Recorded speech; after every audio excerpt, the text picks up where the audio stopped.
Friends, welcome to Maladi Vlogs. From today onwards, whatever the videos we do, it will be in both languages, English and Telugu. Do watch out for both languages, whichever is convenient to you. అందరికీ నమస్కారం. ఈ video English మరియు తెలుగు రెండిట్లో ఉంటుంది. మొట్టమొదటి English వస్తుంది, తర్వాత తెలుగు వస్తుంది.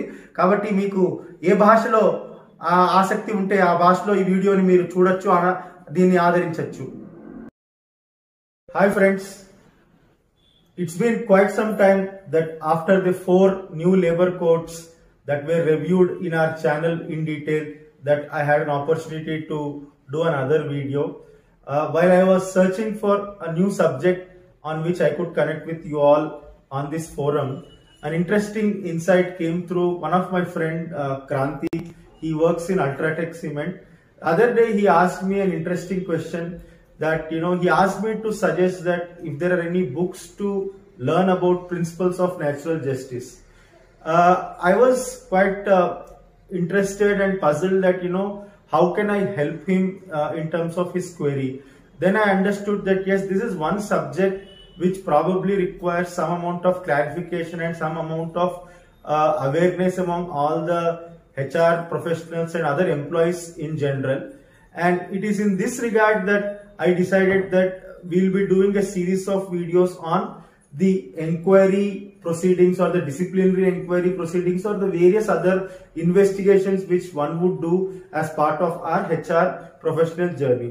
So let's start with one of the basic inputs or one of the basic fundamentals of a disciplinary inquiry or an investigation process, which is the principles of natural justice. Okay, so principles of natural justice. What is the legal, ideological, ethical or value construct on which these principles are based? Well, if you like to go into the background of these principles of natural justice, you would find that these principles are neither codified in any law nor they are enshrined in the Constitution, which is a basic law of the land. Now the reason I talk about this or I say this is because one of the first fundamental basis for these principles of natural justice emanated from the Magna Carta, which was declared by King John on 15th June 1215. I mean, it dates almost about 8 centuries back, wherein there was a conflict between the king, who was the ruler, the church, which was one of the important stakeholders in the country in England, and the various intellectuals and various activists who found that there needs to be certain basic law or certain basic framework for king to rule upon his people.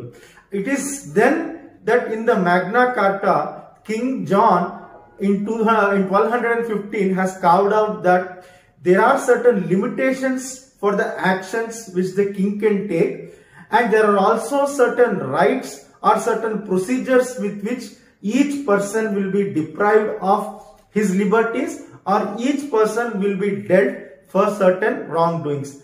Basically, this Magna Carta has greatly influenced other constitutions or other countries like the Bill of Rights in America, or for that matter Indian Constitution, where we have Article 14 which talks about equality and equal protection of law, and Article 21 which says that no person shall be deprived of his life without a due procedure established by law. So therefore, if you are trying to trace out any legal binding or legal background for these principles of natural justice, you would not find it in one place, but yes, Magna Carta of 1215 declared in England can in more than one ways be termed as the basis for these principles of natural justice.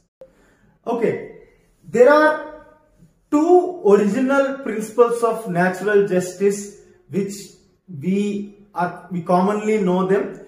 The first one is called as Audi Altrum Partem.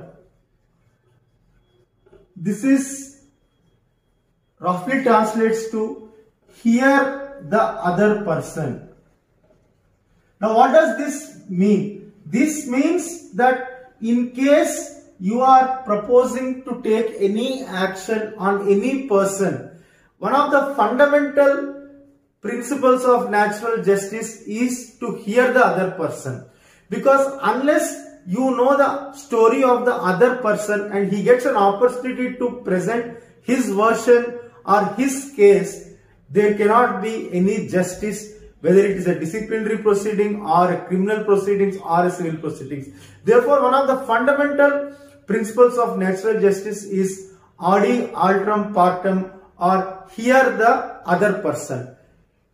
The second principle is nemo judex in causa suo, or roughly translated into no person shall be judge in his own case. Now, this is a principle which says that in case you are remotely connected with either parties of a dispute or either parties to an investigation, you need not be part of that, or you need to recluse yourself from that. That's the fundamental second principle which says that no person shall be a judge in his own case. And typically this is the reason you find that many cases in courts there is something called not before the judge, when he has some relationship with the lawyer or some relationship with the client or some pecuniary relationship in the company in which he is deciding a case, he kind of recluses himself or he kind of withdraws himself from the case. Now, this is the second principle which eliminates the bias in any inquiry or any investigation process. This is the second principle of natural justice. The third important principle of natural justice is reasoned order. That means whenever you are taking any disciplinary proceeding or any order or any judgment, it ought to cover the reasons or the background, the reasons, the evidence based on which a particular decision has been arrived. You cannot just say that a person is being hanged or a person is being dismissed or a person is being punished with suspension. You need to tell what are the reasons on which a particular decision is being taken. Now, this is the third principle of natural justice. Now, how does all three connect with our disciplinary proceeding or our inquiry process or an investigation process? It is because of the principle called audi alteram partem, or hear the other person. You are issuing a show cause notice whenever a complaint is being received from any person against another person. You are trying to ask a person saying that show cause as to why a particular disciplinary proceeding should not be taken. So one of the first implication of the principles of natural justice, principle number 1, is a show cause notice. Now the second one, an important principle or important aspect for disciplinary proceedings is, because you need to hear the other person, you also need to give reasonable opportunity. That means if another person or an employee is asking for certain time to present his case, as an investigation officer or as an inquiry officer, it is your duty to give him the time so that he can present his case in a better way with proper facts and figures. The third important case is as regards the role of the inquiry officer or as regards the witnesses. You need to ensure that they are all free from biases or any relationships with the people under whom an inquiry is being conducted. So one of the three major implications due to principles of natural justice is that we need to issue a show cause notice before we start an inquiry process, because we want to hear the other person's story. We also need to give a reasonable opportunity in case you are scheduling an inquiry and the person asks for more time. It is always in the interest of principles of natural justice that you give the time so that you would have heard the other person adequately. And the third important implication is that the witnesses who are present in the inquiry or the inquiry person himself or the MR or the management representative or the presenting officer in an inquiry is someone who is not related to the either parties, so that the second principle of no person shall be judged in his own case can be taken care. And the fourth important implication for us, which is flowing from the third principle, is that a disciplinary proceedings final order has to be a self-speaking order. What I mean by self-speaking, when you give an order at the conclusion of an inquiry proceeding, it has to talk about what happened, what was the background of the case, what was the charges which were levied, how the inquiry process was conducted, what were the findings of the inquiry officer, and whether as a disciplinary authority you are agreeing with the findings of the inquiry officer. And finally, considering all the facts and figures, all the circumstances, the manner, the process in which the inquiry has happened, you give a reasoned order stating that it is because of these reasons that a person is being held guilty, or it is because of these reasons that a particular charge on a person is not proved. Now the question would come that, why are these called principles of natural justice? Are they found in nature? Are they fundamental in nature? No. The answer is, these principles are so natural that they need to accompany whenever the justice is happening. That means these are the accompanying principles when the justice is being administered. It's not that these are found in nature or these are naturally evolved. No. At every step of an inquiry process or in every step of an investigation, the principles are so natural that they accompany or apply at every stage of the process. Hence, they are called principles of natural justice. Friends, this is the first video on which we are talking about the principles of natural justice and some of the implications for the disciplinary inquiries and disciplinary investigations. In the subsequent videos, we will go through the disciplinary process in detail, step by step. Thank you very much for watching the video, and I hope you would enjoy and share it among your colleagues. నమస్కారం అండి. ఇంతకుముందు మన Malladi vlogs లో కొత్త కార్మిక చట్టాలు 4ని మనం వివరించడం జరిగింది. అయితే ఈ కార్మిక చట్టాల తర్వాత కొత్తగా ఏ టాపిక్ తో మీ ముందుకు రావాలి అని ఆలోచిస్తున్నప్పుడు నా స్నేహితుడు లంకా క్రాంతి కుమార్ గారు ఇంతకుముందు నాతో హార్లిక్స్ ఫ్యాక్టరీలో పనిచేశారు. నన్ను మొన్న ఒక ప్రశ్న అడిగారు. అంటే సహజ న్యాయ సూత్రాలు, ప్రిన్సిపల్స్ ఆఫ్ న్యాచురల్ జస్టిస్ అంటే ఏంటి సార్, దానికి ఏదైనా ఒక పుస్తకం ఉందా చదువుకోవడానికి అని అడిగారు. అయితే నేను చెప్పాను, దానికి పుస్తకం అయితే లేదు, కానీ దీనికి మన లీగల్ టర్మినాలజీలో మనకి కొన్ని సూత్రాలు ఉన్నాయి. వాటినే మనం సహజ న్యాయ సూత్రాలుగా అనుకుంటాము, దాన్ని వ్యవహరిస్తూ ఉంటాము. సో ఈ సహజ న్యాయ సూత్రాలు అంటే ఏంటి? ఇది ముఖ్యంగా మనకి డిసిప్లినరీ ఎంక్వైరీస్ లో, ఇన్వెస్టిగేషన్ లో చాలా ముఖ్యమైన భూమిక ఈ సహజ న్యాయ సూత్రాలు అనేవి పోషిస్తాయి. సో ఇక్కడి నుంచి అసలు డిసిప్లినరీ ప్రొసీడింగ్స్ ఎలా ఉంటాయి, డిసిప్లినరీ ఎంక్వైరీ ఎలా ఉంటుంది, దాంట్లోని వివిధ స్థాయిలు ఏంటి, ఏ రకంగా ఎంక్వైరీ చేస్తారు, దాంట్లో ఉన్న రైట్స్ ఏంటి, అంటే మనకున్న హక్కులేంటి, బాధ్యతలు ఏంటి, ఆ తర్వాత ఈ సహజ న్యాయ సూత్రాలు ఈ యొక్క డిసిప్లినరీ ఎంక్వైరీని ఏ విధంగా ప్రభావితం చేస్తాయి అనే మొత్తం విషయాలు మనము ఇవాళ ఈ వీడియోలో తెలుసుకుందాము. మున్ముందు జరిగే వీడియోల్లో ఈ డిసిప్లినరీ ఎంక్వైరీ ప్రాసెస్ గురించి మరి క్షుణ్ణంగా కూడా మనం తెలుసుకునే ప్రయత్నం చేద్దాము. అయితే ఈ సహజ న్యాయ సూత్రాలని వీటిని మనం న్యాయ సూత్రాలు అంటున్నాం, కానీ ఇంకొక విషయం ఏంటంటే ఇది ఏ న్యాయశాస్త్రంలోనూ ఏ రాజ్యాంగంలోనూ ఎక్కడా కూడా లిఖించబడలేదు. ఇది ఒక వింత పరిస్థితి. మరి వీటిని ఎందుకు సహజ న్యాయ సూత్రాలు అన్నారు, వీటి యొక్క మూలం ఎక్కడుందని మనం తెలుసుకునే ప్రయత్నం చేస్తే మనకి 1215వ సంవత్సరంలో ఇంగ్లాండ్ మహారాజు అయిన కింగ్ జాన్ గారు వారు ఒక డిక్లరేషన్, ఒక ఘోషణా పత్రాన్ని విడుదల చేశారు. దాన్ని మ్యాగ్నా కార్టా అంటారు. ఈ మ్యాగ్నా కార్టాలో ఎందుకు వచ్చిందంటే అప్పుడు రాజుకున్న విశేష అధికారాలు వల్ల ఆ దేశంలో ఉన్న చర్చ్ కానీ, తర్వాత వివిధ ఇంటలెక్చువల్స్ అయితే మేధావంతులు కానీ, ప్రజలు కానీ, చదువుకున్న వాళ్ళు కానీ, వీళ్ళందరూ కూడా కొంత ఘర్షణ లోనైంది సమాజంలో. ఎందుకంటే రాజుకున్న విస్తృత అధికారాలతో ఏదైనా చేసే ఒక పరిస్థితి వచ్చినప్పుడు సమాజంలో ఒక అసమానతలు, ఒక ఇంబ్యాలెన్స్ అనేది వస్తుంది. ఇటువంటి ఇంబ్యాలెన్స్ వచ్చినప్పుడు, అసలు చట్టాలు లేనప్పుడు, అసలు ప్రతి మనిషికి కొన్ని నిర్దిష్టమైన హక్కులు లేనప్పుడు ఆ సమాజం అనేది పురోగమించడం అనేది జరగదు.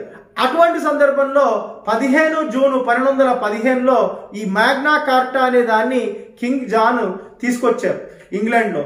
ఏంటి ఈ మ్యాగ్నా కార్టా అనే దాని యొక్క ముఖ్య విశేషం ఏంటంటే, ఏ వ్యక్తినైనా మనము అతని మీద కొన్ని బాధ్యతలను కానీ, అతనికి కొంత శిక్ష విధించినా, అతనికి సంబంధించిన ఏదైనా ఒక ఆస్తి కానీ హక్కుని కానీ హరించాలన్నప్పుడు అది కేవలము రాజు యొక్క ఆజ్ఞ వల్ల కాకుండా కొంత ప్రొసీజర్ వల్ల, కొన్ని చట్టాల్ని అనుసరించి మాత్రమే అది చేయబడగలదు అనేది ఆ యొక్క మ్యాగ్నా కార్టా యొక్క ముఖ్య ఉద్దేశం. అంటే ప్రతి మనిషికి కొన్ని హక్కులు ఒక రకంగా కల్పిస్తూ, ఈ హక్కుల్ని హరించాలంటే లేదా ఈ హక్కుల నుంచి వాళ్ళని తగ్గించాలంటే దానికి న్యాయబద్ధంగా న్యాయాన్ని చట్టాన్ని అనుసరించి మాత్రమే అది చేయగలము అనే ఒక డిక్లరేషను అనే ఒక ఘోషణని ఆ కింగ్ జాన్ గారు ఆ రోజు చేశారు.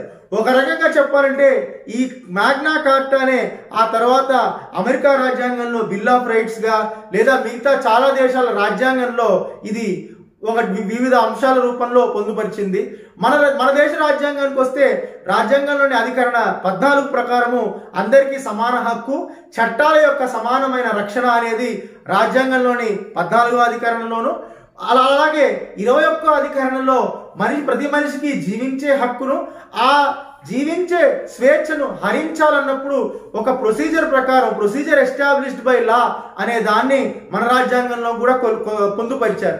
ఈ 14 మరియు 21 ఆర్టికల్స్ కూడా ఆ మ్యాగ్నా కార్టా నుంచే స్ఫూర్తి పొందాయి. ఒక రకంగా ఈ సహజ న్యాయ సూత్రాలు అనే వాటికి ఒక రకంగా ఈ మ్యాగ్నా కార్టా నుంచే ఇవి ఉద్భవించాయని మనము భావించవలసి వస్తుంది. అయితే ఈ మొట్టమొదటి సహజ న్యాయ సూత్రం ఆడి ఆల్ట్రమ్ పార్టమ్, అంటే ఇది ఒక లాటిన్ వాక్యము. దీన్ని మనం తెలుగులో కనుక అనువదించినట్లయితే రెండు వైపులా వాదన వినాలి అనే ఒక సూత్రము మనకి ఇందులో నుంచి వస్తుంది. ఎందుకైనా రెండు వైపులా వినాలంటే, ఒక వ్యక్తి ఇతర వ్యక్తిపై ఏదైనా ఆరోపణలు చేసినప్పుడు ఆ ఆరోపణల బేసిస్ మీదే మనం ఎటువంటి చర్య కానీ ఎటువంటి పనిష్మెంట్ కానీ ఇవ్వడానికి వీలు లేదు. రెండు వైపులా అంటే నాణ్యానికి రెండో వైపు కూడా చూడాలి అనేది మన పెద్దలు చెప్తూ ఉంటారు. ఈ నాణ్యానికి రెండు వైపులా చూడడం లేదా రెండు వైపులా వినడం అనేది మొట్టమొదటి సహజ న్యాయ సూత్రం. ఇది మన డిసిప్లినరీ ఎంక్వైరీలో మనకి ఏ విధంగా ఉపయోగపడుతుందంటే, మనం ఎవరైనా వ్యక్తి మీద ఏదైనా కంప్లైంట్ వచ్చినప్పుడు మొట్టమొదటిసారిగా ఒక షోకాజ్ నోటీస్ అనేది ఇవ్వడం జరుగుతుంది. ఎందుకు ఈ షోకాజ్ నోటీస్ ఇస్తారంటే, అయ్యా నీ పైన ఈ యొక్క ఆరోపణ వచ్చింది, ఈ రకమైన కంప్లైంట్ నీ మీద వచ్చింది, మరి ఈ కంప్లైంట్ వచ్చింది కాబట్టి దీని మీద నీ వాదన ఏమిటి, నువ్వేమంటావు అనే మొట్టమొదటి ఏదైతే మనం షోకాజ్ నోటీస్ అనేది ఇస్తామో దానికి మూలమే ఈ సహజ న్యాయ సూత్రంలోని మొట్టమొదటి సూత్రము ఆడి ఆల్ట్రమ్ పార్టమ్ లేదా ఇతరుల వాదన వినడం లేదా రెండు వైపులా వాదన వినడం. ఇక రెండో సూత్రం ఏంటంటే నెమో జుడెక్స్ ఇన్ కాసా స్వా, అంటే ఏ వ్యక్తి కూడా తన యొక్క కేసు మీద తానే నిర్ణయము తీసుకోకూడదు, లేదా ఏ వ్యక్తి కూడా తనకి సంబంధించిన వాళ్ళు లేదా తనకి కావలసిన వాళ్ళ కేసు ఉన్నప్పుడు ఆ యొక్క కేసు నుంచి, ఆ యొక్క ఎంక్వైరీ నుంచి, ఆ యొక్క న్యాయ నిర్ణయ బాధ్యత నుంచి తప్పుకోవాల్సిన అవసరం ఉంటుంది. ఎందుకంటే ఒకవేళ అలా చేయకపోతే మనకుండే సహజమైన బయాస్ అంటారు, సహజమైన ఒకళ్ళంటే ఇష్టం ఉండొచ్చు, ఒకళ్ళంటే ద్వేషం ఉండొచ్చు. ఎప్పుడైతే నా అనే ఒక భావన ఉంటుందో ఆ యొక్క న్యాయం అనేది సహజంగా జరగదు, అది చట్టరీత్యా న్యాయరీత్యా జరగదు అనే ఒక భావన నుంచి ఈ రెండవ సహజ న్యాయ సూత్రం ప్రకారము ఏ వ్యక్తి అయినా, ఒక ఎంక్వైరీ ఆఫీసర్ అయినా కానీ, ఒక విట్నెస్ అయినా, ఒక డిసిప్లినరీ ఎంక్వైరీలో ఒక సాక్షి అయినా, ఒక ఎంక్వైరీ చేసే వ్యక్తి అయినా, లేదా ఎవరైతే ఫైనల్గా డెసిషన్ తీసుకునే ఒక డిసిప్లినరీ అథారిటీ కానీ, వీళ్ళెవ్వరికీ కూడా అక్కడ ఆ యొక్క ఆరోపణ ఎదుర్కొంటున్న వాళ్ళతో ఎటువంటి సంబంధ బాంధవ్యాలు ఉండకూడదు. ఒకవేళ ఉన్నట్లయితే వారు ఆ బాధ్యత నుంచి తప్పుకోవాలి. ఇదే రెండవ సహజ న్యాయ సూత్రము. ఇక మూడవ సహజ న్యాయ సూత్రం ఏంటంటే రీజన్డ్ ఆర్డర్. అంటే ఏదైనా ఒక తీర్పు, ఒక జడ్జిమెంట్ కానీ, ఒక డిసిప్లినరీ ఫైనల్ గా ఎంక్వైరీ అంతా అయిపోయిన తర్వాత ఇచ్చే ఒక ఆర్డరు, అది తగిన కారణాలతో, తగిన ఎవిడెన్స్, సాక్షులతో ఎంక్వైరీ యొక్క విధానం అంతా ఏ రకంగా జరిగింది వాటన్నిటిని పరిగణలోకి తీసుకుని, ఎంక్వైరీ ఆఫీసర్ యొక్క తీర్పును పరిగణలోకి తీసుకుని, అక్కడున్న సాక్షులు, సాక్ష్యాలు ఇవన్నిటిని పరిగణలోకి తీసుకుని చివరిగా మనం ఏదైతే పనిష్మెంట్ ఇస్తామో దాన్ని ఇచ్చేటప్పుడు ఆ ఆర్డరు వీటన్నిటితో పాటు ఒక సెల్ఫ్ స్పీకింగ్ ఆర్డర్. అంటే ఆ ఆర్డర్ ఎవరైనా చదివితే అసలు ఏం జరిగింది, అసలు ఆరోపణలు ఏంటి, ఆరోపణల మీద ఎంక్వైరీ ఎలా అయింది, ఎంక్వైరీలో ఏం పరిశీలించారు, పరిశీలించిన మీదట ఎంక్వైరీ ఆఫీసర్ యొక్క ఫైండింగ్స్ ఏంటి, వీటన్నిటినీ క్రోడీకరించి డిసిప్లినరీ అథారిటీ ఎవరైతే మన ఎంప్లాయర్ ఉన్నారో వాళ్ళు ఏమి నిర్ణయం తీసుకుంటారు అనేది ఇవన్నిటిని పొందుపరిచి ఇవన్నిటిని పరిగణలోకి తీసుకుని ఒక సెల్ఫ్ స్పీకింగ్ ఆర్డర్, అంటే ఆర్డర్ చదవంగానే ఆ యొక్క కేసు పూర్తి వివరాలు మనకి తెలియజేయంత కూలంకషంగా, క్రిస్టల్ క్లియర్ గా మనకి ఆ ఆర్డర్ ఇవ్వాలి. కేవలము ఇది నువ్వు తప్పు చేశావు కాబట్టి నీకు ఈ శిక్ష విధిస్తున్నాను అంటే అది సహజ న్యాయ సూత్రాలకి విరుద్ధము. సహజ న్యాయ సూత్రాల్లో మూడవ సూత్రము రీజన్డ్ ఆర్డర్. అంటే ఇచ్చే ప్రతి తీర్పు కూడా న్యాయబద్ధంగా అన్నిటినీ పరిగణలోకి తీసుకుని ఎందుకు ఇస్తున్నామో తెలియచెప్పి ఆ పనిష్మెంట్ కానీ ఆ యొక్క తీర్పు కానీ ఇవ్వాల్సిన అవసరం ఉంటుంది. ఇదే మూడవ సహజ న్యాయ సూత్రము. ఇప్పుడు ఈ మూడు సహజ న్యాయ సూత్రాలు కూడా మనకి డిసిప్లినరీ ఎంక్వైరీలో ఏ రకంగా ఉపయోగపడతాయి, వాటి యొక్క ప్రాధాన్యత ఏంటంటే, మొట్టమొదటిగా మనము ఇతరుల రెండు వైపులా విని తీరాలి కాబట్టి మనము ఒక డిసిప్లినరీ ప్రాసెస్ మొదలయ్యే ముందు ఒక షోకాజ్ నోటీస్ అనేది ఇవ్వడం జరుగుతోంది.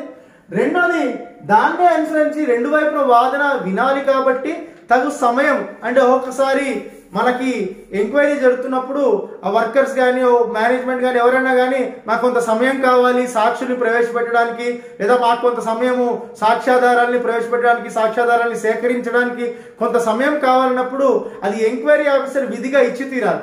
ఎందుకంటే అలా ఇవ్వకపోతే ఆ వ్యక్తి యొక్క పరిపూర్ణమైన వాదన కానీ మనము ఆ స్వీకరించడానికి మనకి సమయం ఉండదు, లేదా మనం అది చేయనట్టు అవుతుంది. కాబట్టి రెండు వైపులా వినాలి కాబట్టి మనం ఒక షోకాజ్ నోటీస్ ఇవ్వడము, రెండు వైపులా వినాలి కాబట్టి మనం ఒక రీజనబుల్ ఆపర్చునిటీ, అంటే తగు సమయము వాళ్ళు అడిగినప్పుడు ఒకటో రెండో వాయిదాలు ఇవ్వడం అనేది రెండు కూడా ఈ సహజ న్యాయ సూత్రాల నుంచే వచ్చింది, మొదటి సహజ న్యాయ సూత్రం నుంచి. ఇక రెండోది తన కేసులో తాను తీర్పు ఇవ్వకూడదు కాబట్టి ఈ పక్షపాతం, అంటే ఎంక్వైరీలో ఉన్న వాళ్ళు, అది ఆఫీసర్ కావచ్చు, డిసిప్లిన్ అథారిటీ కావచ్చు, సాక్షులు కావచ్చు, ఎవరు కూడా పక్షపాత రహితంగా పనిచేయాల్సిన అవసరం ఉంటుంది. ఎక్కడైనా కానీ ఆ పక్షపాతం అనేది ఉంటే ఆ మొత్తం ఎంక్వైరీ ప్రాసెస్నే మనము శంకించాల్సిన అవసరం ఉంటుంది. అది సహజ న్యాయ సూత్రాలకి విరుద్ధంగా జరిగింది అవుతుంది. ఇక నాలుగోది స్పీకింగ్ ఆర్డర్. ఇందాక చెప్పినట్లుగా ఏదైనా ఒక ఆర్డర్ ఇచ్చినప్పుడు అది చాలా డీటెయిల్డ్గా అది ఎందుకు అలా ఇస్తున్నాము ఆర్డరు, మనం ఏమేమి అంశాలని పరిగణలోకి తీసుకున్నాము, ఇవన్నిటిని జరిగింది ఏమిటి, ఏ రకంగా ఎంక్వైరీ అయింది, ఇవన్నిటిని పరిగణలోకి తీసుకుని ఆ ఆర్డర్ చదివితే ఇంక దేన్ని కూడా చదవాల్సిన అవసరం లేకుండా అంత క్లియర్గా మనకి తెలవాల్సిన అవసరం ఉంటుంది. ఈ నాలుగు కూడా మనకి సహజ న్యాయ సూత్రాల నుంచే వస్తున్నాయి. అందుకే సహజ న్యాయ సూత్రాలు అంత ఇంపార్టెన్స్ ఉంది. ఇంకా దీన్ని సహజ న్యాయ సూత్రాలను ఎందుకంటారు అంటే, ఇది సహజంగా ప్రకృతి నుంచి వచ్చిందా, సహజంగా కోర్టుల నుంచి వచ్చిందా, సహజంగా రాజ్యాంగం నుంచే వచ్చిందా అంటే కాదు. సహజంగా అంటే ఏదైనా ఒక చట్టబద్ధమైన ఎంక్వైరీ కానీ చట్టబద్ధమైన ఏ ఇన్వెస్టిగేషన్ జరిగినా సహజంగా ఈ యొక్క సూత్రాలు వాటిలో సమ్మిళితమై ఉండాలి. ఈ సూత్రాలు సహజంగా వాటితో పాటు ప్రకటితం అవ్వాలి. కానీ వేరేగా ఈ సహజ న్యాయ సూత్రాలన్నింటినీ మనము ఎంక్వైరీలోకి తీసుకురావడం అనేది జరగదు. ప్రతి స్టెప్లో కూడా ఈ సహజ న్యాయ సూత్రాన్ని అనుసరించే మనము అడుగులు ముందుకు వేయాల్సి వస్తుంది. అందుకే వీటిని సహజ న్యాయ సూత్రాలు అన్నారు, ఉట్టి న్యాయ సూత్రాలు అనలే. న్యాయ సూత్రాలు అనేవి లిఖించబడి ఉంటాయి. వాటికి సహజత్వం అనేది ఉండదు. కానీ ఈ సహజ న్యాయ సూత్రాలకు ఉన్న ప్రత్యేకత ఏమిటంటే ఇవి ప్రతి అంశంలో డిసిప్లినరీ ఎంక్వైరీ కానీ ఏదైనా సివిల్ క్రిమినల్ కేసులో ఎక్కడ కూడా కేసు జరిగే ప్రతి స్టెప్లో ఇది సహజంగా వాటితో పాటు ఇనుమడింపి ఉంటుంది. కాబట్టి వీటిని సహజ న్యాయ సూత్రాలు అంటారు. సో ఫ్రెండ్స్, ఇది ఇవాల్టి డిసిప్లినరీ ఎంక్వైరీస్ మీద మొట్టమొదటి వీడియో సహజ న్యాయ సూత్రాల మీద చేస్తున్నాము. ఇక ముందు ముందు డిసిప్లినరీ ఎంక్వైరీ ఎలా చేస్తాము, హక్కులేంటి, బాధ్యతలు ఏంటి, ఏ రకంగా ఒక డిసిప్లినరీ ఎంక్వైరీ జరిగితే అది చట్టానికి లోబడి ఉంటుంది, ఇటువంటి విషయాలన్నీ మనం తెలుసుకుందాం. అంతవరకు ఈ రోజు జరిగిన ఈ వీడియోని మీ అందరికీ నచ్చిందని, మీ అందరూ దీన్ని ఆదరిస్తారని, మీ యొక్క స్నేహితులకు సన్నిహితులకు దీన్ని షేర్ చేస్తారని ఆశిస్తూ మరొకసారి మా మల్లాది బ్లాగ్స్ ని ఆదరిస్తున్నందుకు హృదయపూర్వక ధన్యవాదాలు.